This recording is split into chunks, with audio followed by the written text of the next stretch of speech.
আমরা এই মুহূর্তে দাঁড়িয়ে রয়েছি লেক টাউন শ্রীপল্লী ওয়েলফেয়ার অ্যাসোসিয়েশনে। থিমের নাম নবীকরণ, এবং এখানে একটি শিশুকে নবীকরণ করার চেষ্টা চলছে। কোন শিশু?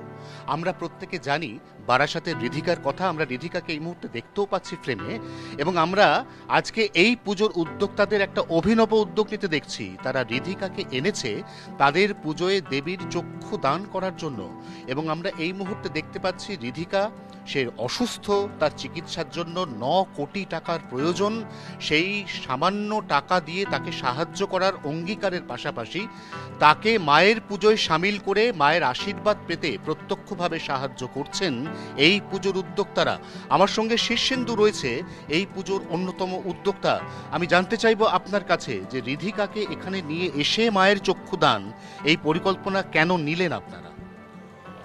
নর্মালি বলতে গেলে দেখুন, আমাদের এতদিন ধরে কি হতো, আমরা কোনো রকম ধরুন প্রতিষ্ঠিত লোককে ডাকতাম চক্ষুদান করার জন্য।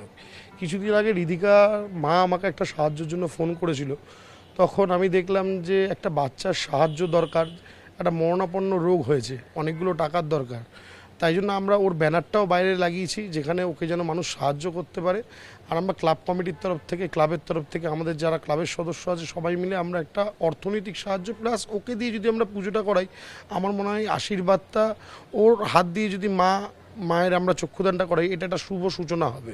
আমরা সবাই মায়ের সন্তান, রিধিকাও মায়ের সন্তান, রিধিকার মাও এই মুহূর্তে এখানে রয়েছে।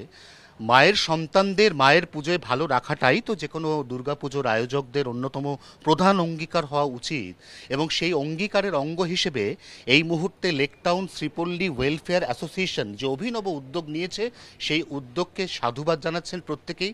তার সঙ্গে এখানে সারিবদ্ধভাবে রয়েছেন লেক টাউন শ্রীপল্লী ওয়েলফেয়ার অ্যাসোসিয়েশনের সদস্য, এবং তার পাশাপাশি এখানে ঢাকের বাদ্যির মধ্যে দিয়ে মহালয়ার ঠিক দুদিন আগে lake town Sripalli welfare association আনুষ্ঠানিকভাবে তাদের দুর্গাপুজোর সূচনা করে দিল।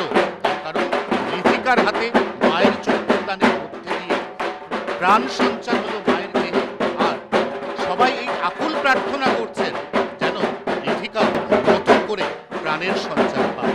জি 24 ঘন্টার জন্য ক্যামেরায় তরুণের সঙ্গে অয়ন।